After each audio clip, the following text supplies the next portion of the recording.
I went to the waste management this year and something stood out to me. It wasn't how far they hit the ball, it was consistency. So we went to the lab. The Cool Clubs lab. We are going to do a little science experiment.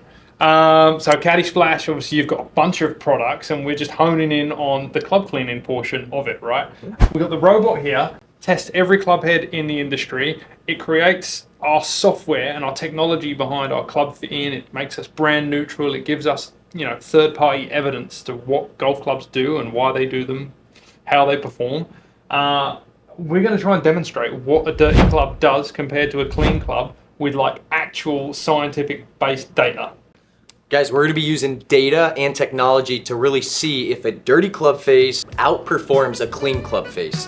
What do you guys think? Comment down below. I think I know what the answer is, same as Jack, but let's do this thing.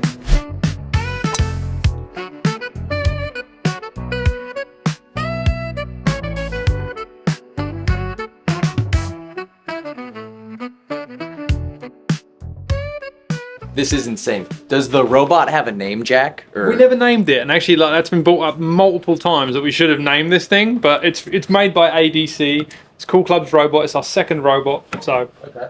Well, I'm gonna name it today Caddy Splash, the hitting robot. All right, should we do the dirty club face first? Yeah. We could have picked any club. We just had the Titleist T100, this year's version, brand new version. So we put it in there. We know it's really consistent and it spins well. We are going to swing it at 90 miles an hour and 4 degrees down. We could swing it at 60, we could swing it at 100. We just picked 90 because it's nearer the tour average and it's kind of fast. So this is what tour players might be experiencing with mud on the club or a decent golfer. And then we're going to swing it like zero path, zero face. So that means that it should, in theory, go dead straight.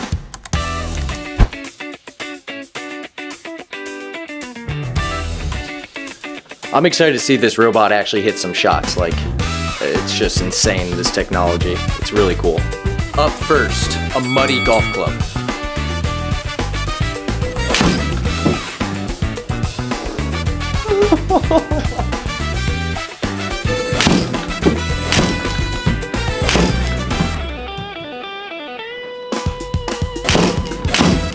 Every single time, the RPMs are different. The launch angle's also different.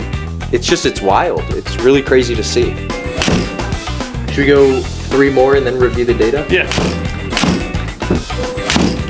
What did you think of the waste management? Got her up, actually. Saw one of our fitters in here. Really? Recently. So that's pretty cool to have that, checks his clubs out. And he's having a great year. Matsuyama looked like me with my driver. Just left, right, everywhere. He still had me covered with that swing. Jack, explain this. All right, I mean, this is all the numbers, right? And Chris, if you just go to the standard deviation and averages again. So there's some certain things we're looking for here, right? We want these numbers to be consistent. This was our control, right? We said, all right, we want to swing it always at 90 miles an hour. We always want the club path to be 0. We always want the angle of attack to be -4. So these standard deviations are really low numbers. That's great. That means that we controlled everything that we could. And then this is what happened to the golf ball, right? So 190 miles an hour, and there was half a mile an hour of deviation. Not bad. So what we're learning is maybe mud doesn't affect ball speed. 5,100 RPMs here, and then we got 6,500 RPMs here. So that is 1,300 RPMs difference in shot. That's massive change. You cannot predict what the golf ball is going to do at that point. That's a birdie versus a bogey at times. Absolutely. Wasn't crazy difference in it being only 2 yards carry difference, but how did you, that's like, we're in a perfect world here. There's no wind. If you're into the wind and the ball spins at 7,000 or 6.5 versus 5.1, you don't know what's going to happen. No. All over the place. And then like I talked about the launch window, launching from 20 degrees to 22, that's literally a whole 2-degree gap there. You're looking out the different windows you're hitting up. You can't control it. You'd hit the branch in front of you versus hitting under it with what you predicted to do with the golf shot. Wow. Yeah. All right. What do you say we hit some balls with a clean club face now? Yeah, you got to do something to it first, though. Yeah, I've got the perfect tool. All right, guys, we're gonna be using the Caddy Splash Pro to clean the club face. You fill it up with water, attach it to your bag. It even shows you how much water is actually in your brush. Also, you can get the Caddy Splash Pro at your local Worldwide Golf retail store. That's Roger Dunn, Vans, Edwin Watts, Guys, go check it out, Caddy Splash.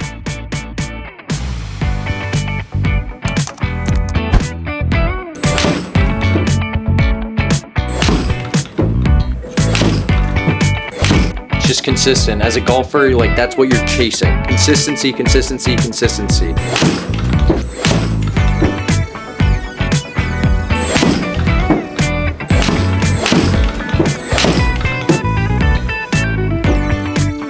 Yeah. Was that it? Yeah, that's it.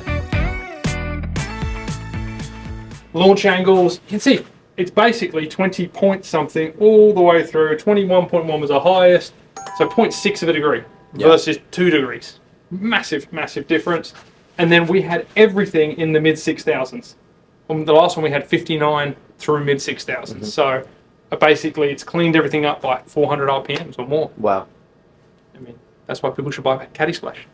Guys, get a Caddy Splash. It cleans your club and you will get more consistent results. The data speaks for itself. Like if you want to be a more consistent golfer, do this simple thing of cleaning your club face and you will see better results. The clean, this was the initial test. Dirty club. Actually looks pretty good, right? Because Yeah. we're hitting on a robot. So it's always going to be pretty good. All right, now turn on the clean club face. Wow. This is it here. And just look at the size of that circle difference. This is all the balls we hit. This is the confidence rating that they're going to land in that gap. And this is the confidence rating that they're going to land in that gap. So when you're hitting the dirty club, it could land anywhere in there. If you're hitting a clean one, it's going to land anywhere in there. As a one handicap, I'm trying to get like the best results, trying to get my ball, you know, in the same spot every single time when I'm hitting. This is a huge difference. All right, Jack, appreciate you letting us come out here. So what did you think about today's experiment?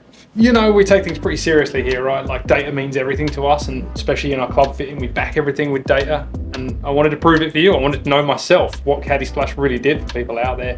We saw more consistency in launch angle, more consistency in spin, and ultimately that's going to be more consistency in where you land the golf ball at the end of the day. Yeah. So I think with a dirty golf club, you are not in control of the golf ball like you are once you've given it a clean with the Caddy Splash Pro and dried it with a Caddy Splash towel. That's just the facts of it. Yeah. You heard it here first, guys. Thank you for watching and stay tuned for the next one. Peace.